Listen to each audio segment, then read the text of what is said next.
기자쇼 반지용입니다. 오늘 저희가 준비한 이 스타는 바로 대한민국의 최근 가장 잘 나가는 유튜버입니다. 근데 이분은 유튜버 이전에 정말 오랜 기간 원로 배우로 많은 분들에게 웃음을 주었던 분이죠. 바로 선우용여 씨인데 요즘 선우용여 씨를 검색하면은 가장 먼저 뜨는 연관 검색어가 바로 호텔 조식입니다. 이분이 일주일에 서너 번 정도는 호텔에 가서 아침 조식 뷔페를 먹고 온다는 얘기에 많은 사람들이 관심을 갖고 또 지지를 보내고 있는데 이게 어떻게 된 사연인지 오늘 이 얘기를 본격적으로 다뤄보겠습니다. 자, 근데 제가 앞서서 왜 선우용여 씨를 요즘 제일 잘 나가는 유튜버라고 했냐? 지난 4월 2일 순풍 선우용여 이런 채널을 개설했습니다. 불과 2달밖에 안 됐죠. 81세, 인생은 지금부터 시작입니다. 웃음도 눈물도 인생의 지혜도 담은 유일무이한 유튜브 채널이라고 소개를 했는데 2달 만에 무려 구독자 수가 25만 명인데 더 중요한 거는 조회수입니다. 동영상 22개가 올라가서 2,200만 뷰를 기록을 했습니다. 동영상 한 개당 100만 뷰씩의 조회수를 기록을 하고 있고 단연 화제는 호텔 조식을 먹고 있는 선우용여 씨의 모습입니다. 자, 근데 저희가 이야기에 들어가기 앞서서 하나 분명히 말씀드릴 게 있어요. 선우용여 아니에요 하시는데 본인께서 직접 날 앞으로 선우용여로 불러달라고 공식적으로 얘기를 하셨습니다. 지난 2008년부터였는데 당시 MBC 예능 3바퀴에 출연을 하면서 제작진에게 이름표와 자막에 선우용여로 해달라고 부탁을 했다는 거예요. 당시 제작진은 특별한 이유가 있는 것 같지는 않지만 발음이나 호칭상 큰 차이가 있는 것도 아니고 본인이 원해서 그렇게 하기로 했다라고 했는데 그래서 본인을 소개할 때는 선우용여로 소개를 하고 계십니다. 그래서 저희도 그렇게 부르도록 하겠습니다. 자, 그럼 선우용여 씨는 왜 맨 처음 호텔 조식 뷔페를 가게 됐을까요?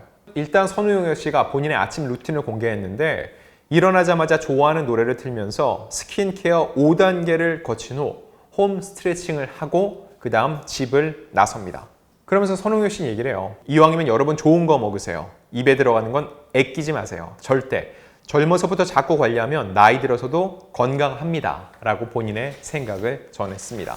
자, 그럼 여기서 사람들이 궁금한 게 그거예요. 선우용여와 같은 삶을 살려면 얼마나 필요하냐? 도대체 돈이 어느 정도 있어야 되냐? 이 부분인데 첫 화부터 대표적인 자산인 부동산, 특히 이 용산구의 한강뷰 아파트를 공개했습니다. 1972년에 준공된 아파트인데 이곳이 2005년에 증축 리모델링을 거치면서 지금의 이 집이 된 겁니다. 선우용여 씨가 거주하는 186제곱미터 타입 경우 2023년 6월 18억 9,998만 원, 약 19억 정도에 실거래됐고 현재 호가는 20억 원대 중후반대에 형성이 돼 있습니다. 자, 일단 이 한강뷰 아파트의 가격은 이 정도고요. 그리고 또 하나 차량입니다. 운전면허 딴 지 60년이 됐다 하는 선우용여 씨가 직접 호텔 조식을 먹으러 갈 때 늘 이용하는 에마가 메르세데스 벤츠의 플래그십 세단인 S450입니다. 벤츠코리아에 따르면 해당 모델의 신차를 구매할 때는 2억 원에 육박하는 1억 8천만 원 선입니다.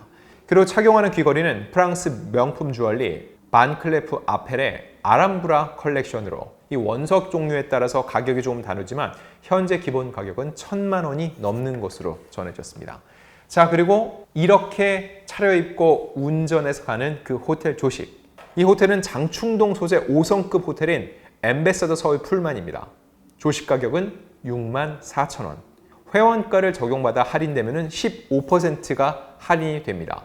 그럼에도 불구하고 1인당 5만 원이 넘는 조식이죠. 이렇게 선우용여 씨가 한강뷰 아파트에 살고 벤츠를 직접 몰고 호텔 조식을 먹으러 가는 이유, 그 남다른 사연이 있습니다. 이분이 나 앞으로 그냥 이렇게 살래 라고 한 계기가 있었다는 거죠. 공교롭게도 이것도 바로 방송이었습니다.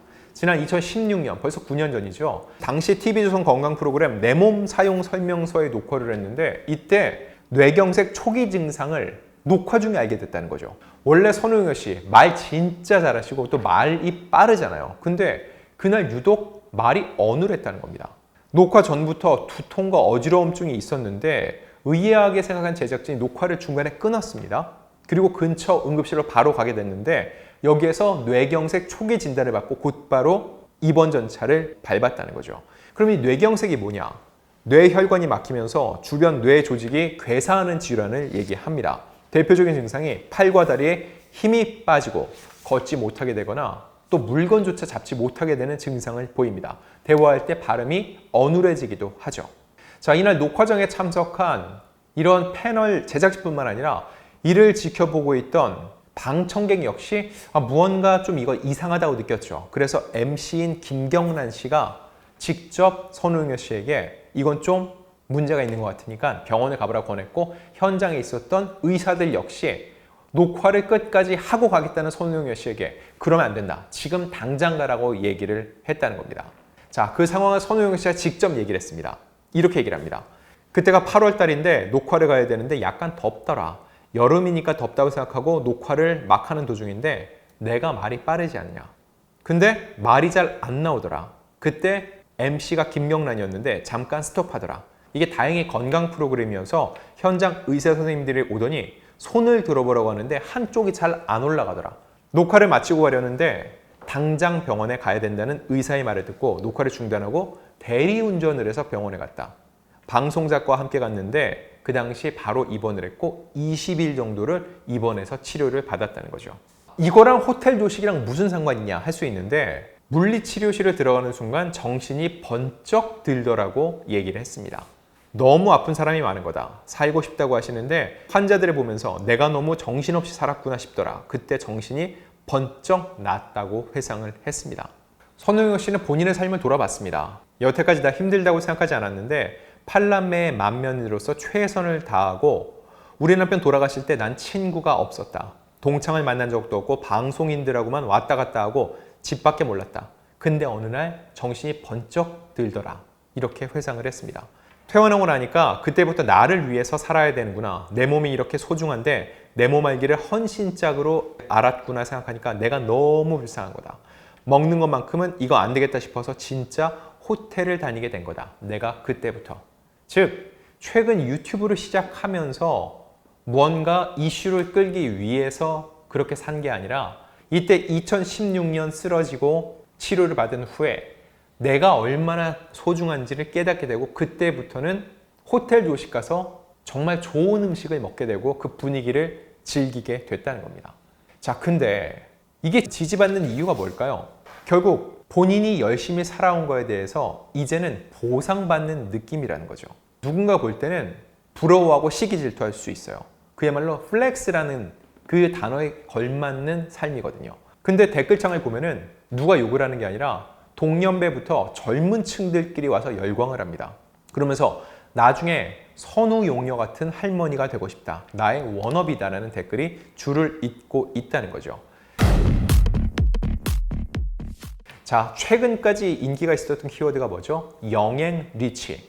젊고 부자, 젊은 부자. 물론 내가 열심히 일해서 아이디어가 좋아서 사업에 성공해서 젊을 때 많은 돈을 벌어서 그거를 열심히 쓰고 산다. 누가 욕할 건 없죠. 그럼에도 불구하고 많은 분들이 이를 좋지 않게 볼 수 있습니다. 자, 근데 보세요. 선우용여 씨 같은 경우는 올드 앤 리치입니다. 정말 그 맏며느리로서 일만 하고 자녀만 건사했는데 시간이 지나고 이제 와서 보니까 나의 삶은 없었다는 걸 깨닫게 되는 거죠. 근데 그래도 열심히 살아온 덕분에 내가 모아둔 재산이 꽤 있다는 겁니다.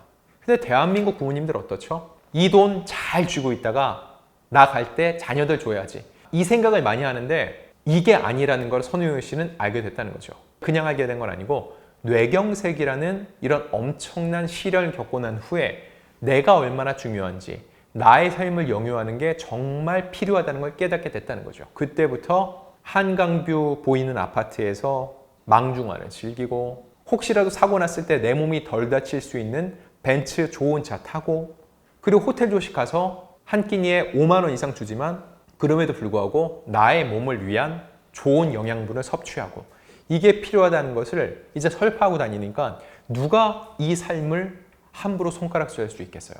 다들 공감을 하게 됐다는 거죠. 자, 그래서 선우용여 씨는 이렇게 얘기를 합니다. 남의 눈치를 볼 필요가 없다. 내가 하고 싶은 대로 살면 된다. 남편 돌아가시고 애들도 시집장가 다 갔다. 그러면 누굴 위해 살아야 되나? 나 자신을 위해 살아야 된다는 소신을 밝히고 있다는 겁니다. 저도 이 유튜브 진짜 열심히 봤는데 정말 공감 많이 하고요. 저도 나이 들고 나서 정말 뭐 넉넉하진 않더라도 그래도 날 위해서 어느 정도 쓸 만큼의 돈은 벌어놓고 그걸 쓰면서 선우용혁 씨 같은 삶을 살면은 정말 행복하겠다는 생각을 하게 됐습니다.